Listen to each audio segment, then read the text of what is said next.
Number 5, Wolverine fish. Hugh Jackman, if you're watching this and you like scary stuff, this first one's for you, my dude. In 2021, there were more than 200 new species of just freshwater fish discovered alone. Just freshwater. Hopefully Ancistrus wolverine. Okay, that's a pretty badass name.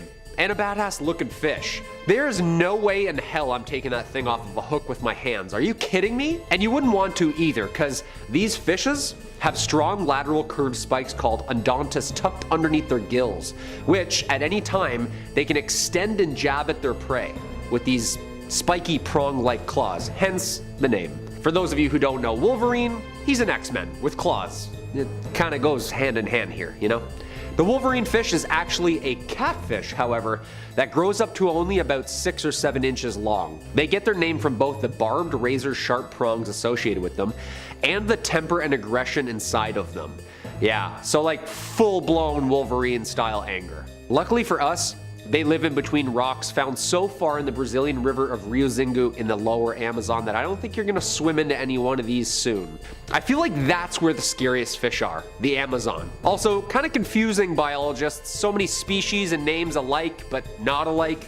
Catfish, wolf fish, half wolf, half man, X-Men fish. Like every day there's a new fish. Wolverine fish are only herbivores and graze on algae and detritus tucked away deep under rocks, so the likelihood of you just like stepping on one of these are pretty low.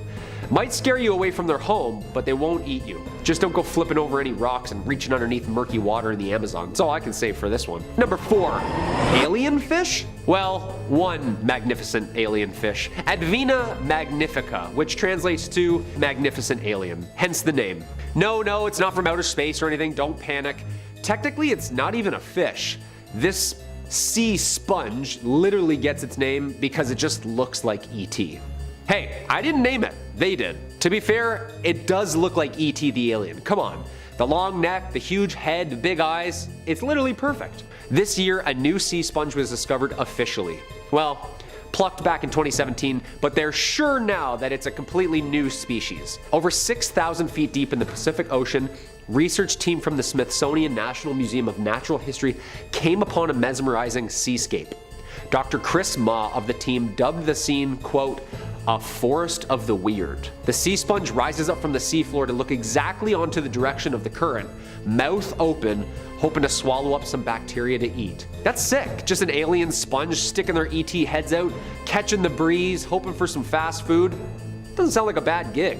The 2 holes of the sponge that give it its signature ET eyes appearance are clearly visible on the outside of its head.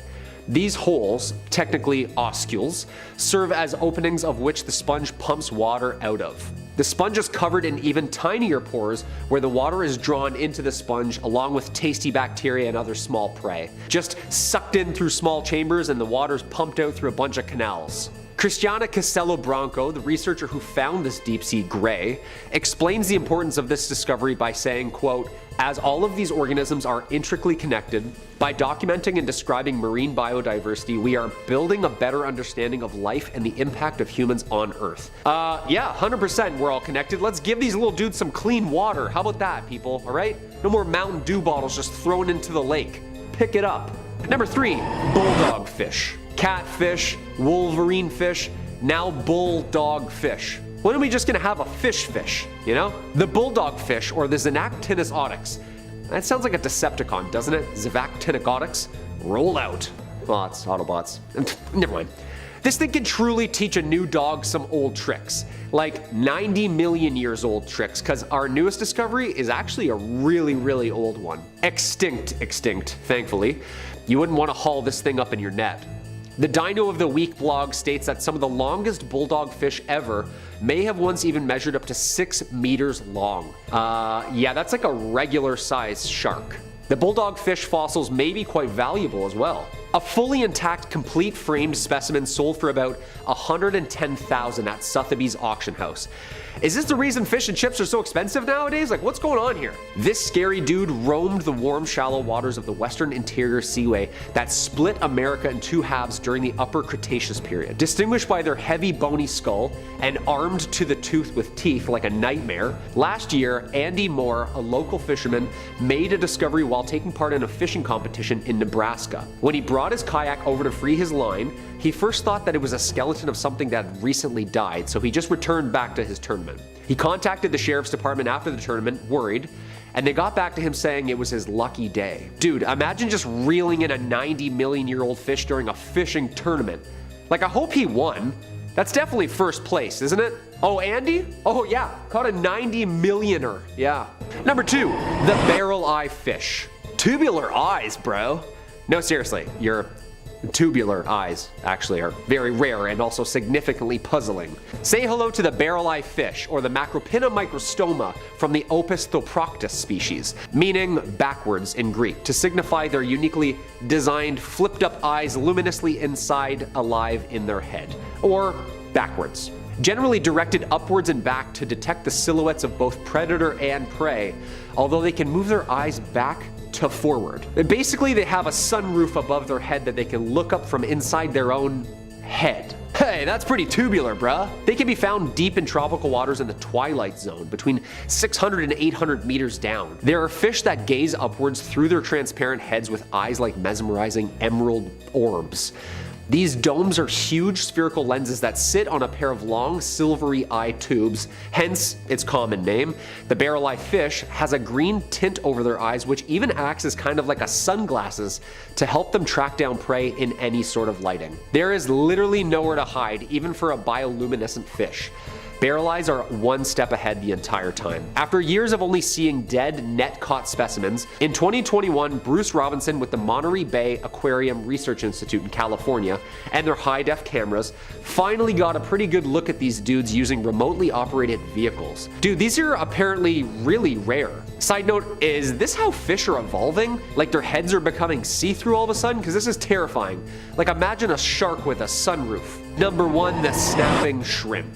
This little guy, the snapping shrimp, aka the pistol shrimp, aka mussel in the alphidae family. Sounds like a mafia family, doesn't it? Hey, I'm a pistol shrimp with the alphidae family, who's asking? This little thing can literally create a sonic boom under the water right before and as it's attacking you. That's not scary at all. It's so fast you literally don't even know what's happening due to the stun alone and how fast it is. You won't see it coming, you might hear it coming. This thing's sound is that big, it creates a sonic boom. We know nothing, Jon Snow. Like, they're apparently found in coral reefs and oyster reefs. These pistol shrimp hit their prey at over 100 kilometers per hour. In doing so, a large air bubble is created, and because of this, Mike Tyson shrimp is so quick with the jab, the following pop is around 200 decibels. It has a punching hand and a claw hand, like a jab and a cross. The sound stuns their prey first and resembles sticks breaking or cracking of a knuckle under the water. But don't panic, not in any lakes or freshwater, they live in tropical seas. They're usually muddy green or orange in color, usually only about that big. Scientists found that actual light is produced when the bubble pops due to the high temperature and pressure under the water. They're the only ones so far that can do this. I mean, this is pretty sick. And also pretty terrifying. The knowledge that fish are starting to learn how to flashbang other fish like they're clearing a room in Call of Duty, dude, that's where I draw the line. I'm not going swimming anymore at all. Number 5, giant isopods. No, this isn't a microscopic picture. This isn't a tick or a bug. This is a giant isopod. One of the scariest looking things picking around the ocean floor. Yeah, I don't know. Imagining this thing wiggling around is enough to already be giving me the willies. Don't worry too much. You're not too likely to find one of these things crawling around your home, as they usually live and feed about 1,600 feet beneath the ocean depths, so you'll have to really go looking for one of these creepy little crawlies. We don't know a lot about isopods, actually. It's difficult to study them in their habitat unbothered deep in the ocean, and also, if I had to guess, I think realistically it's because no one wants to spend any more time looking at one of these little zerglings longer than they have to. Despite their outward appearance, isopods are actually pretty chill. That's the official scientific statement, judging a book by a cover and all that. They're scavengers more than they are predators, waiting at the bottom of the sea for debris to reach them, like discarded bits of meat from crabs or any number of fish which they'll snack on. So basically, they're the moochers of the ocean, waiting for somebody else to do all the work and they'll just clean up the leftovers. It apparently isn't even that big a deal, though, because isopods have been observed to be able to go years and years without eating anything at all, with some reports going as far as 5 years without eating anything. I could not even imagine the anger you would feel through that. Enjoying what we're putting out at Top 5 Scary? Of course you are, that's why you're here. Why not toss a cheeky little subscribe our way as a way of saying thanks? We'll trade you the best scary videos this side of the web in exchange. Number 4. Barreleye fish. Has anyone ever accused you of being empty-headed? I know that's something I've heard a lot in my time. I don't really know what that means. Unfortunately, my head, hollow as it might be, does not allow you to see inside because I am not a barrel-eye fish, a being which is cursed to have a window for a forehead. The barrel-eye fish may be one of the most confusing looking things under the sea. I mean, take a look at this thing. It kind of looks like it's not finished yet, you know? Like this fish was late for school and it forgot to put its face on. It's got its eyes inside its head and has a translucent head to accommodate that. You know, the rest of all life thought eyes on the outside, but the barrel-eye just had to stand out and be different. Those two big green orbs are the fish's eyes, tinted with a sort of biological sunglasses kind of deal to help it zero in on light above it. The barreleye uses its bizarre eyes to look upwards, tracking the shadows of its prey and then fixating on it. You wouldn't expect a creature that looks this weird to be an effective predator at all. Special organs on the fish's belly called soles deflect light from the creature's insides, illuminating the deep sea around it and also letting it camouflage. So this weirdo transparent head fish is also a mobile swimming light show. Just goes to show how absolutely amazing life down in the abyss is, where creatures will naturally adapt to their surroundings to evolve to have a flashlight built into them. Bless you, barreleye fish.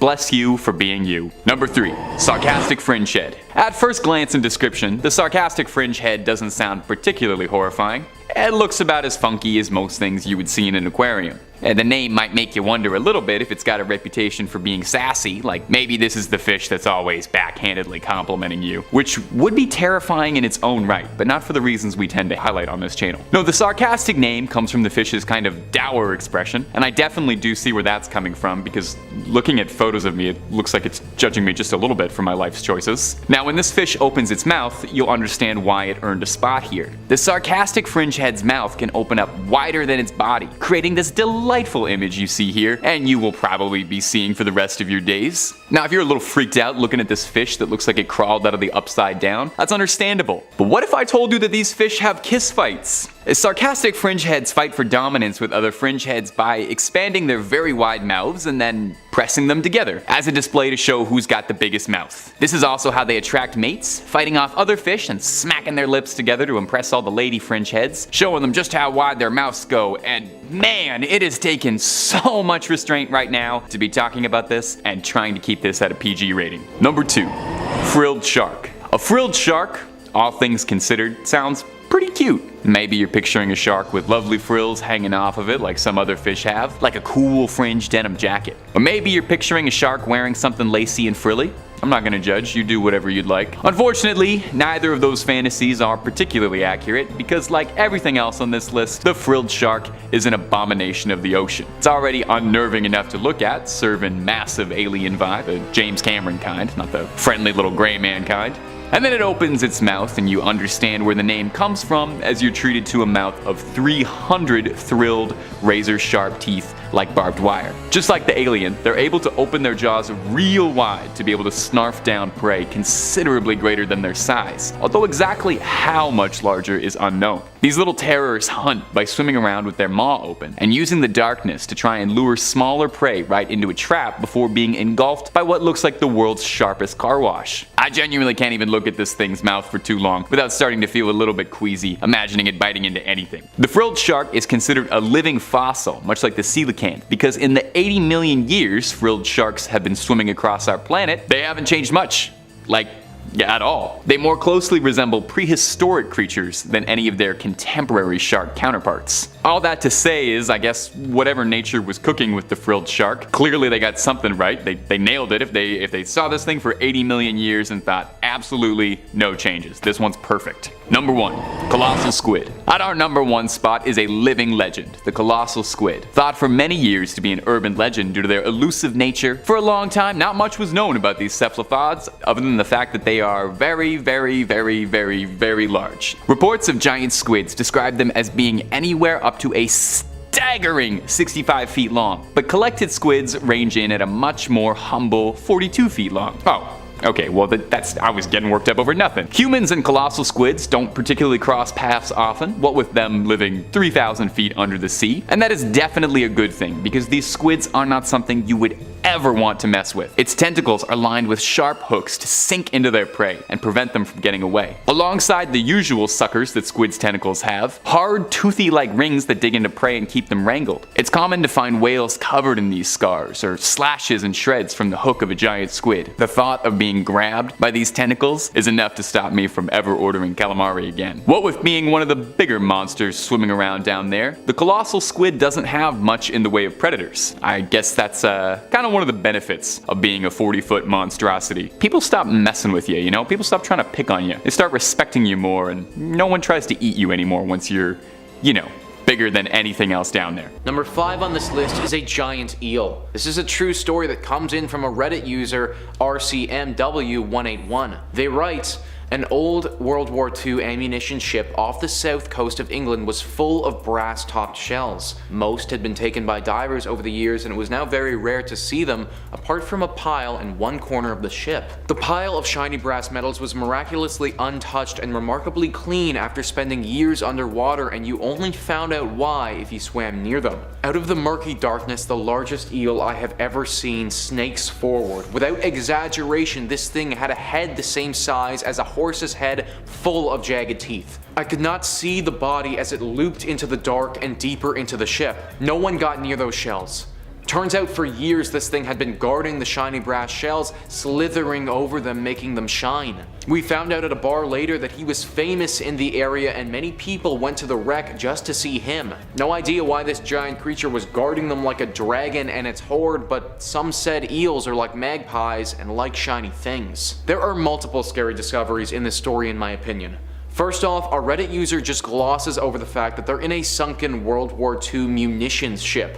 They don't say so, but I would have imagined that people would have died on that ship when it sunk, and there may have even been some remains of the dead still down there. Then to come face to face with a giant eel that is extremely protective over these brass shells would be terrifying. If that was a giant moray eel, then those creatures can grow up to 2.5 meters in length and can be very deadly in the water. Had that creature interpreted what our diver was doing as threatening, then they may not have made it to shore later that day to be able to share the story. Number 4 on this list is a freezer. This story from a Reddit user is just all kinds of creepy. Count_Dynamo writes, I've done a number of dives, and the strangest thing I ever saw was a large deep freezer with a heavy industrial chain wrapped around multiple times with about 5 cinder blocks attached. It was very rusted, and the deep freezer itself had to have been 30 years old, probably more. This was about 90 feet just off of Vancouver Island, Canada. The situation gave myself and the other divers the heebie-jeebies. Logged the GPS and depth coordinates and notified the police. We were able to find out what was inside since one of the divers had friends with the local police. 10 porcelain dolls. Now for starters, I'm actually kind of happy that they found porcelain dolls inside that freezer, because when I was initially reading that story and heard about a freezer that was locked up and weighed down, I initially thought of a dead body, but having 10 porcelain dolls raises a lot of questions. Were these dolls potentially cursed and that was the only way to get rid of them? If you've ever come in contact with a cursed doll, then locking it up is the first thing to do. Ed and Lorraine prove it with their handling of the Annabelle doll. If these dolls are cursed though, then this discovery gets even more scary. Clearly, whoever locked them in that freezer threw them to the bottom of the ocean and didn't want them to be found. Bringing them back up to the surface probably wasn't the best idea. Number 3 on this list is a color change. Now, a color change doesn't really sound that scary at all, but in this particular case, it's definitely pretty creepy. A diver writes, I was diving off the coast of Fiji and we went through a natural tunnel, like a 10-meter cave/passage through a rock formation. So we start swimming through the cave and suddenly the light was weird, like the blue tint from the water has been replaced by a red one. Now all divers will know that this isn't only weird because the color changed, but also because red is the first color to disappear after a certain depth, usually between 30 to 40 feet, and we were well over 70 feet. Also bear in mind this was late morning on a sunny day. So imagine this scene. Me and my dive buddy are going through an underwater cave and suddenly everything, for no apparent reason, is tinted red, a color that you were literally supposed to be unable to see while diving at that depth during the day. Upon exiting the cave, everything was back to blue. I thought it was just me, so I didn't signal to go back up. After the dive, my buddy asked me if I'd seen the water tint red as well. We can't explain it, and the folks from the local dive shop had no idea what we were talking about. Now that story is super weird. We've got to keep in mind that these guys were 70 feet below the surface at that point. If I was 70 feet below the surface and everything changed colors to a deep red, I would be very scared for my life. Obviously we don't know for sure, but it sounds like that cave that they stumbled upon is haunted by something. It's either haunted by something or that particular cave can produce some strange light phenomenon. Either way, it would have been very frightening, and I'm glad that the two divers in this story made it out okay. Number 2 on this list is a school of sharks. The next discovery comes in from a professional diver in the Bahamas who was diving down to recover a dead body. What's crazy about this story is that the dead body isn't the scary part. His online name is Keith Ba, and he writes, "After an hour or two of searching, I went back into the blue hole to see if there were any signs of him. Saw the glint of his watch and his arm sticking out near the bottom. Started descending down to the bottom to recover the body. On the way down, realized that the bottom was a school of sharks that must have been there for breeding. So many sharks that they blocked the view of the actual bottom. Descended into darkness, grabbed his arm, couldn't stand to look at the body, and started ascending. The sharks followed and were circling around the both of us. Had to take a break at halfway at around 60 feet as to not get the bends. Extremely scared.